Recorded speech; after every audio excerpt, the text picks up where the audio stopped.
Hey, I'm Decathlon Gamer. Welcome back to Pro Cycling Manager 2020 Champions, episode number 6. We're into the final two objectives of the entire season, the opening season, and of course we're hanging by a thin red line, or at least technically we're hanging just above a thin red line, as in ultimate failure and loss of sponsorship. And considering the sponsor is us, we really don't want to lose that. So we've got maybe 4 or 5% to spare and 2 half-star objectives. This first one, well, our chances of success here are quite minimal. It's a time trial. It's the Chrono Kristen Armstrong Wolverine plus 3 race day condition. But with a 58.60 base on the time trial and the length being about 24.7, it's like 99% time trial. So time trial rating today, even with the boost, is only a 62. Objective is to get a top 10. Now, the best time trialists are not here, so that increases our odds of finishing a bit higher. But even with a plus 5 race day condition, I don't see any of these riders cracking the top 10. I mean, you can see Wolverine just does not have the resistance. Even with a plus 7, a 68, we went 77 for a little while, and then we went 75 for a good long while, and that's not cutting it. You should be able to cover a pretty much flat terrain 25k at a 76 consistently throughout and not run out. See Wolverine, done, toast. 1.5k from the finish. Still attacking and definitely ahead of this rider. Second so far, and just a minute 8 off the pace. That's good. I mean, we're 3.5 minutes ahead of these others. So it certainly could be much, much worse. But that's not going to trouble the top 10 eventually. And there you go. We're already down to 5th with that time. That was the plus 3. Now, of course, we ran out of energy early, so maybe if we push about a 73, 74, we can make it to the end, not lose that time. I mean, that was probably a good minute we lost in that final little over a kilometer, cracking. But then going slower through the rest of it, you're going to lose time there. So we'll easily lose, 30 or 40 seconds over the course itself. So Hulk just a 62 and 59 on the resistance, 0 on the race day conditions. You can see just how much damage 0 is doing to us as we go through the checkpoint. 44 seconds down in 12th place, which is where Wolverine sits now, is 12th. Minute 50. It's a big gap. At this point, I would think no more than maybe the top 3 or 4 riders have any chance of finishing in the top 10. Because the higher the effort, yes, you go faster. If you burn energy quicker. So you want to be able to maximize effort consistently throughout a race to get the best out of your time. Of course, climbs are a factor and ratings all play into that, but this thing is so flat throughout that you can see how Hulk is flying past this guy and runs out of energy with 10 meters to go. So 7th place currently, minute 44 down. Much better than Wolverine's time. In fact, more than a minute better. And that was on a 0 race day condition. So we can improve. Wolverine went too hard, too soon, and then lost that time at the end. And like I said, it was about a minute. And look at the difference between the two. About a minute. But right now, Will Dower is a minute ahead of anybody else. I think that's the time you kind of need to fall into. Groot, not good. A -4, as if we needed any extra factors working against us. Which, by the way, one of those other things we've been looking at often is our light calendar has led to a lot of low motivation. A lot of riders not getting enough races in, so they're pretty sad. We're improving on that. Calendar's a little busier of late, but not busy enough. And so we've got maybe 3 of the 8 riders are now looking back at neutral. We've got a 3 of them on fitness peaks. And I think only one of those is one of the ones that has neutral back to average motivation. And so when you throw it all together, we're looking at about a net 0 on the expected race day condition throughout the team, with those that have low motivation, those that have fitness peak, and those that have that average motivation. It's kind of a wash across the board. So 5:13. Let's see just how much time Groot lost going through. That was at a 74 throughout. So we definitely need something in terms of a little more tolerable. But Gamora looking really good. A +3. Okay, that's a 65 time trial. That's a 69 resistance. Can this get us in amongst the current top 3? If it could, we've got a chance today. Hulk still 12th place. Not bad overall, but that's also where Wolverine was when Hulk was up. See, those times are just getting better and better as we get later and later in this competition. Now, Gamora looking good so far, and I think she could put in a pretty decent time. I mean, she's already one of our better riders. In fact, I think she's our first one to hit the next level.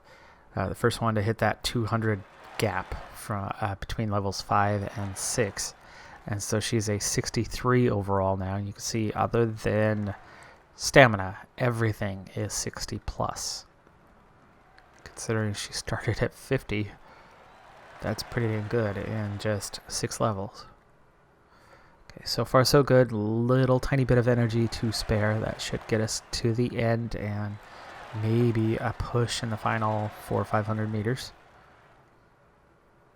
Oh, it's going to be close on that part though. No extra push, just a fight for the finish. There goes the heart rate.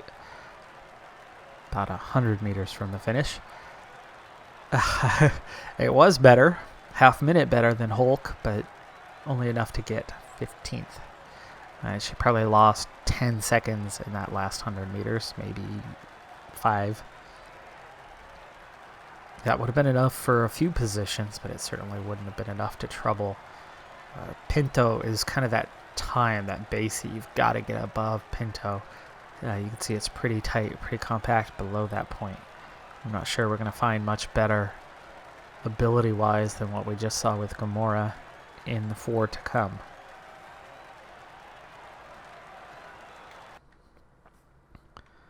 Yeah, here's a 61.58. That's not going to better it.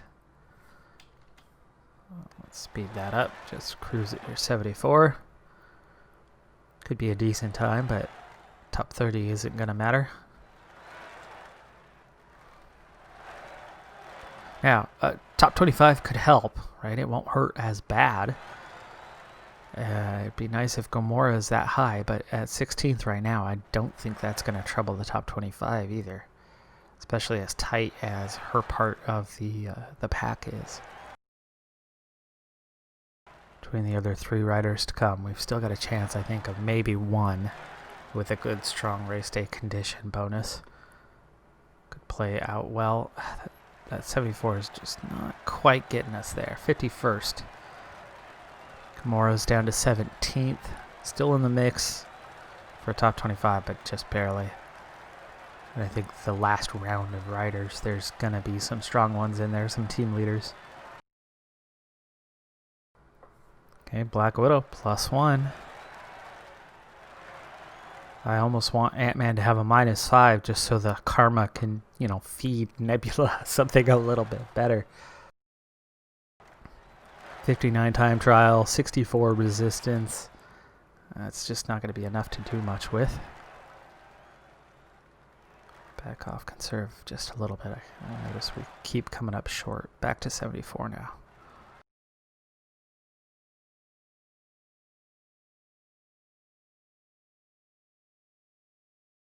Ant-Man's going to have a decent time here.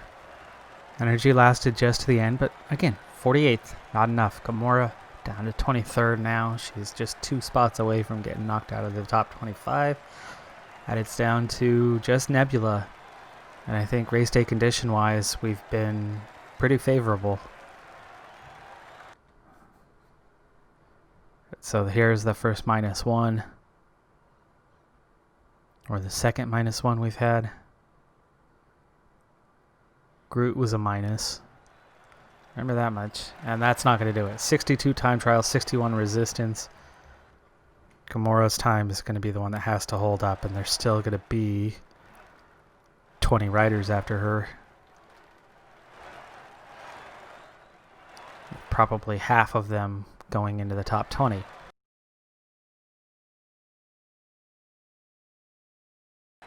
$236 down for Nebula, and that does it. Hopes and dreams are gone. Yeah, there's 19th. Gamora's out of the top 25. So, no objective met here. No surprise on that, really, but I was hoping to at least grab top 25. We're just not strong enough. We're still way too weak for that kind of result.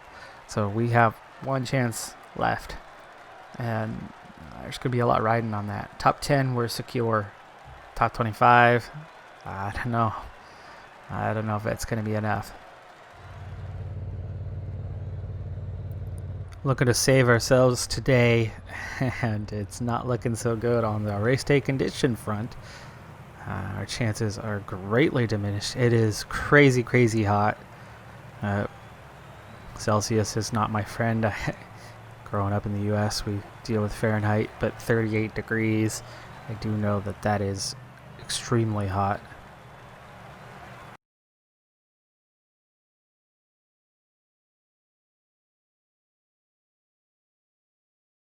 Mostly downhill finish. Well, that's a good thing to keep in mind as we go on this one. 13 riders in the break, 2.5-minute lead. As long as that doesn't grow too much, it should be okay, but that is a fairly large group for a classic like this one. Simple circuit, so easy to identify. It's a wide road, so positioning doesn't matter quite as much, but for us it's going to matter a lot, obviously, as we are going to get outpaced. All we have for sprint is Gamora, 64 with a 62 resistance. She's on a -1, but fortunately Baradur and downhill is all that was impacted, so she'll be okay. Flat 64. That's not a good rating at all, and we desperately need a result today. Here's the circumstances. So we were at roughly 14% evaluation. 10% is failure. So we only had 4% to spare.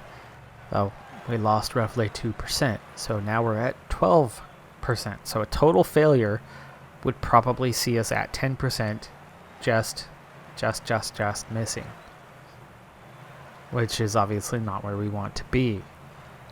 That's worst case scenario playing out into actuality. So what we need is at least a partial failure, hopefully giving us just a 1% loss if we get top 25, and top 25 is easily manageable in a race like this. So if we're lucky, we're only going to lose 1%. That's still playing with fire. Don't know that that's going to actually happen. So we really, really need that top 10. If we get the top 10, well, guaranteed, it's not going to drop. It's actually going to go up. And top 10 is not that hard to get, generally speaking. And where have we been so far this season in this type of race? Generally right around 9th to 13th. So a good performance could get us that top 10. 80K to go. 11 riders now in the break. 2 minutes ahead. Pace is enough that they've lost a couple of riders, so we're keeping the pressure on, which means they shouldn't stay out in front of us very well. And so far so good on my team within the peloton, other than that ugly red race day condition mess, but that's also mostly to be expected, though I would have much rather have had us just lose horribly at the Chrono Armstrong with this set of race day conditions and then brought that set here. They're only 2 days apart. If we could have swapped that. Now, of course, a lot of riders should be on a poor race day condition because of the temperature, the extreme heat that we are riding in. But we have that added negative of low motivation, which for whatever reason, a few days ago, a few riders were kind of happy I don't know if it's because nobody was happy with the result they had, though that didn't show up to be anything. But whatever the case may be, none of the riders today came in with that average motivation, even though we have seen that steady improvement with more active racing schedules of late. So unlucky on that part, because we could have really used 2 or 3 riders in the green that we could ride for today. We certainly could have really used Gamora in that, but again, at least she's not losing points like Thor, Wolverine, Deadpool, Hulk, all taking big losses. Alright, 37k to go. Gap's down to a minute, so we're definitely coming back at those 11. It's coming down pretty quick. The uphill portion, really only 2 more times we have to deal with it. It's not much of an uphill, but for a team like us, everything counts. He's trying to give his pals the slip. The lead over the pack is I'm excited for next season when we start to get, just about competitive. We still got to make that survival, and this is it. This is the last sponsor objective. 26k to go. Some riders were not giving it their all. 82 on the effort now. 39 seconds on the gap. One more little uphill swing. The breakaway is not to everybody's liking. We are suffering some fatigue here, but we're doing okay. We're hanging in there. We're just about back up to those 11. And there we go. Contact has been made. That's it. No let up in tempo. Sometimes you'll see that. And actually, we're losing a little ground here, as we're kind of fighting past those breakaway riders. 16k to go. We're going to go up this hill this last time. Those guys up front aren't going to be making too many friends today. Right before the finish, isn't it? Okay, 13.7. Not quite yet. We've got to get going soon.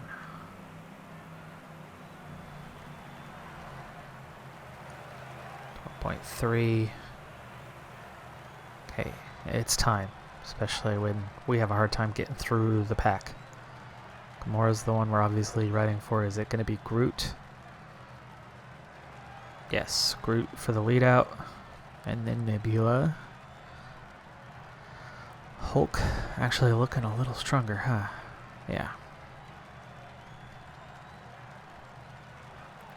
Okay, Thor's hanging in there. Wolverine and Deadpool nearly done. Deadpool is in a good position. Wolverine needs to get ready. And Deadpool, let's try a 92. 58 flat rating is not going to bring him forward very quickly. In fact, you can see he's lost half a bike length since trying to go forward at 92 pace. Only 10 kilometers left. Okay, final 10k. Deadpool. Good little charge there at the end on that one. Now 9k to go.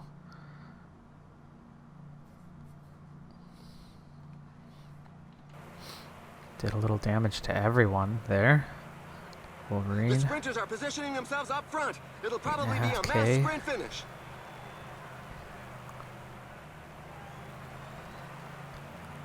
Okay. Alright, come on, speed up, speed up. Try to get the team forward, please, please. 6k. Next gel. Next gel. Next gel. Next gel. Speed up. There are just 5 kilometers left. 4.6. So 97 now. Thor. Now Wolverine got us into a strong position there. Position we're not used to being in. 99. 3.4.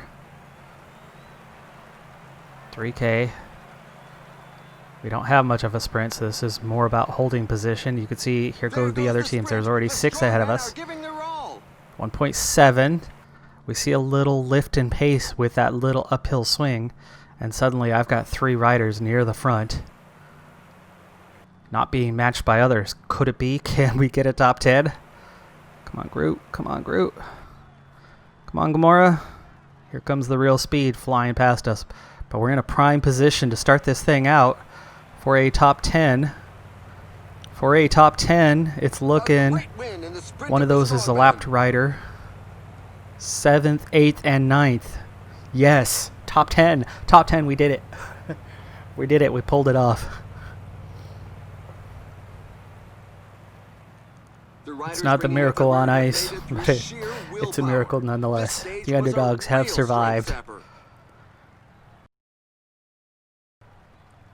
The Delta Road Race, not Lake Placid, but we'll take it.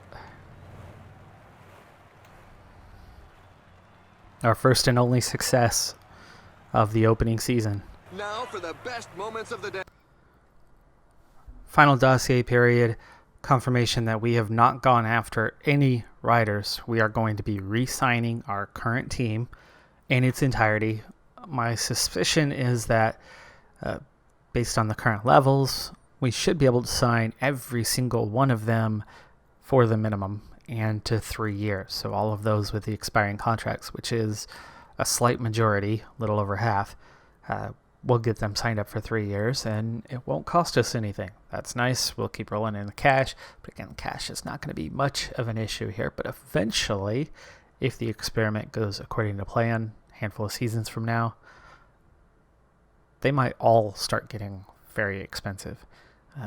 So we'll have to keep an eye out for that. I may want to take a couple of our lowest riders and sign them to 2-year deals so that in a couple years where they're still not that good, it'll cycle through and we'll be able to re-sign them, maybe not for minimum at that point, but for a small amount. And then with the 3 years added on from there, that total of 5 years from now, maybe then we're looking at approaching, completion, maximization, everybody kind of hitting whatever that high point is. Might be a safer way to go. But without any dossiers, what I'm planning to do is we're going to add another rider onto the team, another custom rider into the team, and fill those parameters within what we're doing, but maybe set a different start point and see how that goes. We set 50s across the board. What happens when we set 55s across the board with that high ceiling, and see how that goes? And then maybe we'll set somebody, to a 57 the next time, and then 60 the season after, and kind of introduce them one by one that way, and then make it a third of each rider type over the coming season. So I think that's kind of where we're headed with that department as we slowly grow the team. Of course, as we are Continental, we're fine with a very small team, and that's why we don't need to grow rapidly. But eventually, if the experiment goes according to plan, we're going to get good, and that means we're going to be promoted to Continental Pro. We're going to be promoted to World Tour. As that happens, we're going to need a larger team to handle the rigors of a busy schedule. I don't expect too many injuries to take place, but it's going to happen eventually at some point. So there are those other factors in play that do require a little bit larger squad, and that's why we'll add one per season. As for this season, well, there's still the Tour of Utah, and that's all that's left. And we're just going to go and get blown out against mostly Continental Pro competition in that one. So with the sponsor confidence secure, we have done it. We have succeeded. We got mediocre. And actually, that's not even a drop in budget because we're already kind of below what's supposed to be the minimum for the team. And you can see our estimation max. It was supposed to be $500,000 to $1 million per month. That was our range, but because we're on a tiny Continental, it actually pushed us even smaller, but it won't allow us to get smaller than we already are. So budget for next season, same as it is this season. Finances, no problem, secure. We can have the best staff. We can do training camps and things like that. And next season, maybe we'll want to take that up just to keep them fit, as they're not properly there. I mean, you can see morale is suddenly better from a lot of the riders who were at that race because we got a result. We got a top 10. Woo!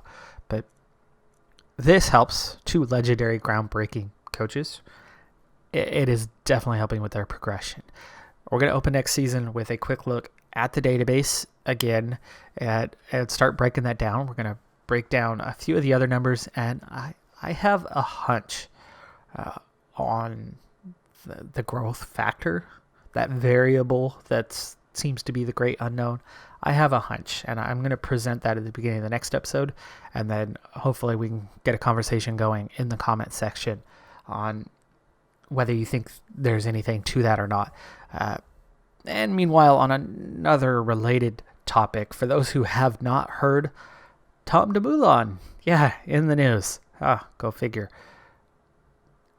I know I've talked him down a lot, and then actually been criticized a lot for talking him down. And I get it, that he's earned fans over the years, and he has gotten results. And I've always tried to add in the point that I don't think he's a bad rider. I think he's overrated. He is classified as one of the elite riders in the peloton. I don't think he's one of the elite riders. I think he's one of the good riders in the peloton. I think he is a great time trialist. I don't think he is a great climber. I think he's a good climber. And there's a definite difference. There's plenty of good climbers. There are very few elite climbers.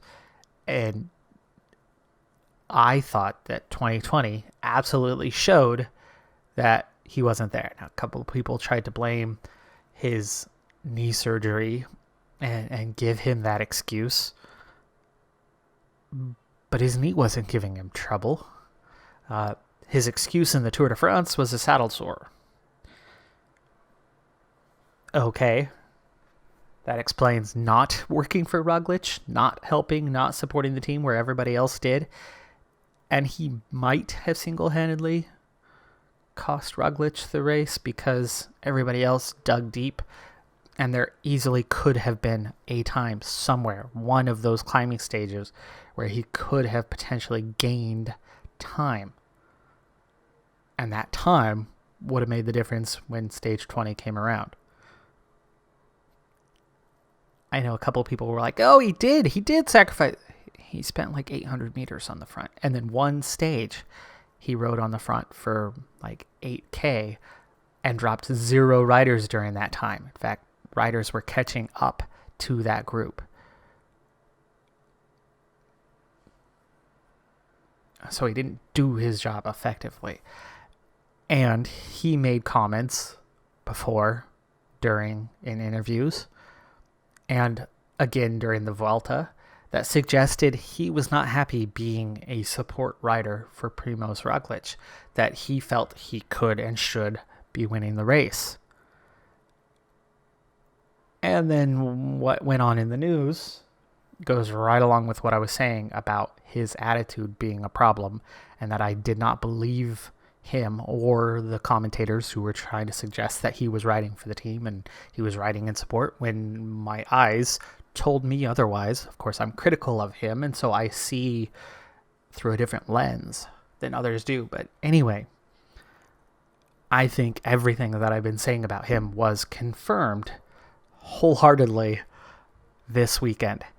And that came down to, he said, I'm excited for the season. The next day, Jumbo-Visma puts out their calendar and who's racing where and in what roles. He got no leadership roles. And the day after, he quits racing. Coincidence? I think not. He wanted to be the leader. He wanted to be recognized as a leader.